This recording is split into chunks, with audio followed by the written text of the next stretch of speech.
श्री गुरु महिमा अलेख शरण। श्री गुरु महिमा अलेख शरण। महिमा वास्तु सेवा यूट्यूब चैनल तरफरु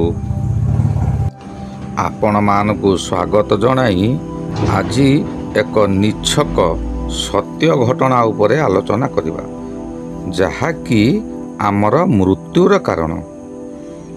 आमे बसिथिबा, आमे खाउथिबा, आमे चालुथिबा किंबा आमे गाड़ी रे जाउथिबा, अचानक मृत्यु आमको मारी बसिबो।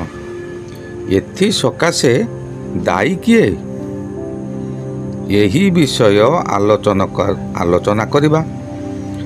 आलोचना करिबा पूर्वरु आपण मानकु मोर अनुरोध, आपण जदि प्रथम करी यही चैनल देखुथांती तेबे गोटिए सब्सक्राइब करी पाखरे आसुथिबा बेल आइकन को दबाई दियंतु, जहाद्वारा आमर जेउ समय रे वीडियो अपलोड हेबो सर्वप्रथमे आपणक पाखरे पहुँची पारिबो। आसंतु एबे विषय वस्तु उपर को जिबा। एबे जहा मुहरे सुनिबो कहउचंती बादल फटा वर्षा हेउची। एहा केबे हेले सत्य नुहे। एही वर्ष एबे हेउची, आगरु कौन केबे हेउ नथिला? आगरु मध्य हेउतिला। मो निजे देखिबारे बैशाख ज्येष्ठ मासरे जो वर्षा पवन हुए, तहिरे चाषी कौन करती ना खेत को चाष करी बिहन बुणी दियंती। रज संक्रांति ठारू प्राय झड़ी वर्षा आरंभ हुए।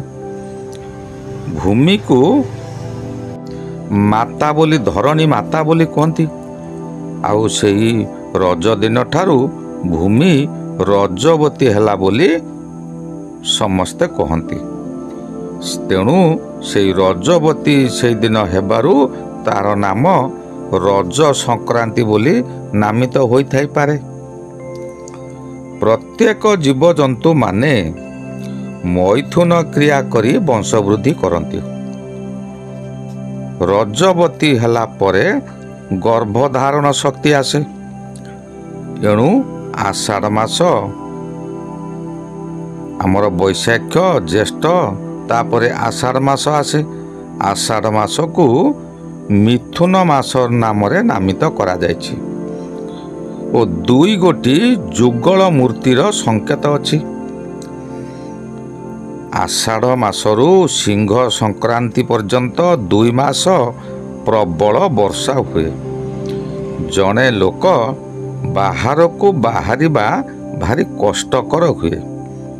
से समय रे नदी नाल पानी रे भरपूर थाए। एबे वर्षा हेउची, सेतेबेले भी वर्षा हेउतिला। तेबे से समय रे पहाड़ तो धसी पड़ू नथुला। एबे काहेकि धसी पड़ुची? शह शह लोक पोती होई मरी जाउछंती। एही प्रश्नर उत्तर गोटिए छोट उदाहरण धान खेतरू आरंभ करिबा। आषाढ़ और श्रावण मास 2 मास धान खेतरे हिड़ बुड़ा पानी चले। हिड़ बुड़ी ए कियारी से कियारी को पानी चली थाए। 2 मास धरी पानी चले, किंतु से हिड़ भांगे नहीं। एबे किंतु असराय वर्षा हेले बड़ बड़ घाई हो जाउची। यार कारण कौन? यार कारण हिड़रे घास और बेणा बुदा से समय थिला, एबे आउ ताहा नाही। ताहाकू औषध पके मारी दिया जाउची। कृषि विज्ञानी कहिले घासरे पोक रही धान गछ को खाई जाउची, अमल कमी जाउची। एणु औषध पकाई मारी देबा सकाशे तार सुरुखुरी रे जी माटी को कामुड़ी धरी थाए, जो सरू सरू चेर बेणा चेर प्राय अधिकांश लोक देखिथिबे। जेउ बेणा चेर रे आमर एयर कंडीशन घरे लागे, झरकार मध्य किछि लोक लगांती। सेइतरे मसिना भलिया बुणा जाए। ସେଇ ମସିଣାରେ ପାଣି ପଡ଼ିଲେ ତାହାକୁ ସୁନ୍ଦର ବାସନା ହୁଏ। ଆଉ ଦୀର୍ଘ ସମୟ ସେ ପାଣି ଧରି ରଖିବାରୁ ଘରଟି ମଧ୍ୟ ଥଣ୍ଡା ରହେ। ଘର ଭିତରକୁ ଗରମ ପବନ ଯାଏନି। ସେଇ ଯେଉଁ ଚେର ତାହା ଭାରି ଶକ୍ତ ଚେର, ସରୁ ସରୁ ଚେର କିନ୍ତୁ ଭାରି ଶକ୍ତ। ସେ ମାଟିକୁ କାମୁଡ଼ି ଧରିଥାଏ। ଯେଉଁ ଚେର ମରିଗଲା, ପାଣି ଯିବା ଫଳରେ ମାଟିର ବା କେତେ ଶକ୍ତି ଯେ ମାଟି ଆଉ ରହିବ। ମାଟି ପାଣିରେ ଧୋଇ ହୋଇ ଆସ୍ତେ ଆସ୍ତେ ଭାଙ୍ଗିଯାଏ।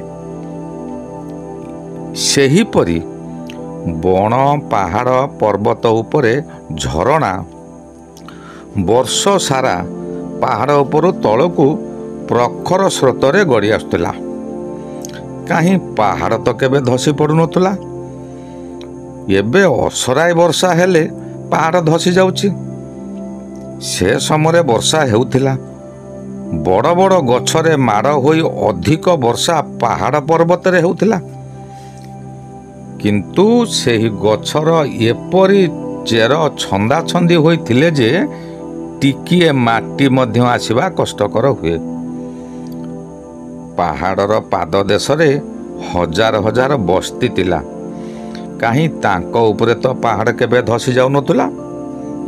ଏବେ କେରଳରେ ଯେଉଁ ପାହାଡ଼ ଧସିବା ଚିତ୍ର ମୋବାଇଲରେ ଭିଡ଼ିଓ ଦେଖୁଛ, ଦେଖ ବର୍ଷା ପାଣି ନଣ୍ଡା ପାହାଡ଼ର ମଝି ଫଟାଇ ତଳକୁ ଯାଉଛି ଓ ଧୀରେ ଧୀରେ ତଳ ଦୁର୍ବଳ ହୋଇ ମାଟି ଅତଡ଼ା ଧସି ପଡ଼ୁଛି ଓ ଧସିବା ସହଜ ହେଉଛି। ଗଛ ଥିଲା ବୋଲି ସିନା ମାଟିକୁ କାମୁଡ଼ିକି ଧରୁଥିଲା, ପଥରକୁ ବାନ୍ଧିକି ରଖୁଥିଲା। ମାଟି ଗଛ ତ ଆଉ ନାହିଁ, ଚେର ଆଉ ନାହିଁ, ତେଣୁ ମାଟି ଆଉ କିପରି ରହିବ? ବା ପଥର ତଳୁ ମାଟି ଆସ୍ତେ ଆସ୍ତେ ବର୍ଷାରେ ଧୋଇଗଲା, ପଥର ବି ଗଡ଼ିଲା।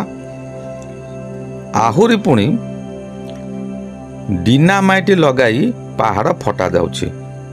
ଯେତେବେଳେ ଡିନାମାଇଟ ନିଆଁ ଲଗାଯାଉଛି, ବିସ୍ଫୋରଣ କରାଯାଉଛି, ସେ ଭୟଙ୍କର ଶବ୍ଦ ହୋଇ ବିସ୍ଫୋରଣ ହେଉଛି। ଆଖପାଖ ଅଞ୍ଚଳ ଦୁଲୁକେଇ ପକାଉଛି, ଯେପରି ଭୂମିକମ୍ପ ହେଲା ପରି। ସେହି କମ୍ପନରେ ସ୍ଥାନେ ସ୍ଥାନେ ପାହାଡ଼ ଫାଟି ଯାଉଛି। ସେଇ ଫାଟୁ ମଧ୍ୟ ଦେଇ ବର୍ଷା ପାଣି ତଳକୁ ଚାଲି ଯାଉଛି। ତଳକୁ ଯିବା ଦ୍ୱାରା କ'ଣ ହେଉଛି ନା ସେ ଦୁର୍ବଳ ହେଇଯାଉଛି, ଧୀରେ ଧୀରେ ତଳକୁ ଗଳି ପଡ଼ୁଛି। ଏଥିପାଇଁ ଲୋକ କ'ଣ କରୁଛନ୍ତି ନା ଏବେ ବର୍ଷାକୁ ଦାୟୀ କରୁଛନ୍ତି। ସେ ବାଦଲ ଫଟା ବର୍ଷା ହେଲା, ପାହାଡ଼ ଧସିଗଲା, କେତେ ଲୋକ ସେ ପାହାଡ଼ର ମାଟି ପଥର ତଳେ ଚାପି ହୋଇ ମରିଗଲେ। ମନୁଷ୍ୟର ଗୋଟେ ବଦଗୁଣ, ନିଜ ଦୋଷକୁ ସେ କେବେ ମାନନ୍ତି ନାହିଁ।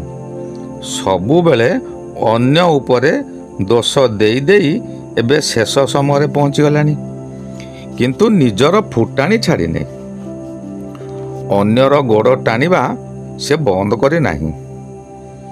ଆମେ ବୁଝିବା ଦରକାର, କେରଳରେ ପାହାଡ଼ ଧସି 5 ଦିନ ମାଟି ତଳେ ରହି 4 ଜଣ ଛୋଟ ଶିଶୁ ଉଦ୍ଧାର ହେଲେ। ଏହା କେତେ ହୃଦୟ ବିଦାରକ କୁହନ୍ତୁ। ଏଇଭଳି ଆମେ କରିଥିବା ଗାତରେ ଆମେ ପଡ଼ିବା। କିଛି ନିଷ୍ପାପ ଶିଶୁ ପୂର୍ବ ଜନ୍ମରୁ ଧର୍ମ କରିଥିବାରୁ ସେହିମାନେ ବହୁ କଷ୍ଟ କରି ବଞ୍ଚି ରହିବେ। ସେହିମାନେ ଏ କୂଳକୁ ବିହନ ହେବେ। ମାଳିକାରେ ମଧ୍ୟ ଲେଖାଯାଇଥିଲା, 10 ଖଣ୍ଡ ଗାଁରେ ଯେତିକି ଲୋକ ଅଛନ୍ତି ତାହା ଖଣ୍ଡିଏ ଗାଁରେ ଯେତିକି ଲୋକ ଅଛନ୍ତି ତାହା 10 ଖଣ୍ଡ 15 ଖଣ୍ଡ ଗାଁରେ ସେତିକି ଲୋକ ରହିବା କଷ୍ଟ। ସେତେବେଳକୁ ନା ହିଂସା ଥିବ, ନା ଗଣ୍ଡଗୋଳ ଥିବ, ନା ରାଜ୍ୟ ମଧ୍ୟରେ ଗଣ୍ଡଗୋଳ ଥିବ। ଶାସ୍ତ୍ରରେ ଅଛି, ସର୍ବେ ହୋଇବେ ଏକକାର। ଇଏ ପୃଥିବୀ ଗୋଟିଏ ହୋଇଯିବ। ତାହା ପୁଣି ପରକ୍ଷଣରେ ଭାଗ ଭାଗ ହୋଇପାରେ ଓ ନାମକରଣ ହୋଇପାରେ। ଆଉ କୌଣସି ବାଟ ନାହିଁ ଆମର ବଞ୍ଚିବାକୁ। ଆସନ୍ତା ନଭେମ୍ବର ବେଳକୁ ସୌରମଣ୍ଡଳର ଗ୍ରହ ସ୍ଥିତି ଏପରି ହେବ ଯେ ସେ ସମୟରେ ଭୟଙ୍କର ସ୍ଥିତି ହେବ। ସ୍ଥାନେ ସ୍ଥାନେ ବିତ୍ପାତ ଦେଖାଦେବ। ସମୁଦ୍ରରୁ ଜୁଆର ଉଠିବ। ଅତ୍ୟଧିକ ବର୍ଷା ହେବ। ପାହାଡ଼ କ'ଣ, ବଡ଼ ବଡ଼ କୋଠା ମଧ୍ୟ ଭାଙ୍ଗିଯିବ। କୋଠା ଭାଙ୍ଗିବାର କାରଣ କ'ଣ? ଏବେ ମାଟି ତଳେ ବିଭିନ୍ନ ପ୍ରକାର ପାଇପ୍ ଯାଉଛି। ଗ୍ୟାସ୍ ପାଇପ୍, ପାଣି pipe, electric pipe, internet pipe ଖୋଳିକି ସବୁ ପାଇପ୍ ପୁରଉଛନ୍ତି। ଅଧିକାଂଶ ଜାଗାରେ କାମ ଦରଖଣ୍ଡିଆ ହୋଇ ରହୁଛି। ଯେଉଁ ପାଇପ୍ ଭିତରକୁ ଯାଉଛି ତାର ଏ ମୁଣ୍ଡ ଖୋଲା ରହୁଛି, ସେ ମୁଣ୍ଡ ବି ଖୋଲା ରହୁଛି। ବର୍ଷା ହେଲେ ପାଣି ସେଇ ଗାତରେ ପଶିବ। ଏ ପାଖରେ ପଶି ସେ ପାଖରେ ବାହାରିବ। ବାହାରିବା ଦ୍ୱାରା କ'ଣ ହେବ ନା ପାଣି ସାଙ୍ଗରେ କିଛି ମାଟି ଚାଲିଯିବ, ଭିତର ଫାଙ୍କା ହେଇଯିବ। ସେ ଭିତର ଫାଙ୍କା ହେବା ପରେ ଇଏ ବଡ଼ ବଡ଼ କୋଠାର ତଳ ଫାଙ୍କା ହୋଇଯିବ, ଗଡ଼ି ପଡ଼ିବ। ରାସ୍ତାର ନିକଟବର୍ତ୍ତୀ ବଡ଼ ବଡ଼ କୋଠା ଅଛି, ବଡ଼ ବଡ଼ ବିଲ୍ଡିଂ ଅଛି, ତା ଭୁଷୁଡ଼ି ପଡ଼ିବ। କୋଠାରେ ଯିଏ ଥିବେ ମରିବେ। ପୁଣି କୋଠା ଘର ପାଖରେ ଯେଉଁ ଛୋଟ ଛୋଟ ଘର ଥିବ ତା ଉପରେ ଘର ପଡ଼ିବ, ସେ ଘରେ ଯିଏ ଥିବେ ମରିବେ। ଆଉ ଆମର ରକ୍ଷା ନାହିଁ। ଏଥର ଶେଷ ସମୟ ଆସି ପହଞ୍ଚିଗଲାଣି। ଆଉ ଯେ ଆମେ କେତେ ଦିନ ବଞ୍ଚିବା? ତଥାପି ତାହାରି ମଧ୍ୟରୁ କେହି କେହି ବଞ୍ଚି ରହିବେ। ସେଇମାନେ କୂଳକୁ ବିହନ ହୋଇ ରହିବେ। ଆଜି ମୁଁ ଏଇଠାରେ ରହିଲି। ପୁଣି ଆସନ୍ତା ଥରକୁ ସାକ୍ଷାତ ହେବ। ଏବେ ମୋତେ ବିଦାୟ ଦିଅନ୍ତୁ। ଶ୍ରୀ ଗୁରୁ ମହିମା ଅଲେଖ ଶରଣ। ଶ୍ରୀ ଗୁରୁ ମହିମା ଅଲେଖ ଶରଣ। ଶ୍ରୀ ଗୁରୁ ମହିମା ଅଲେଖ ଶରଣ। ଶରଣ ଶରଣ।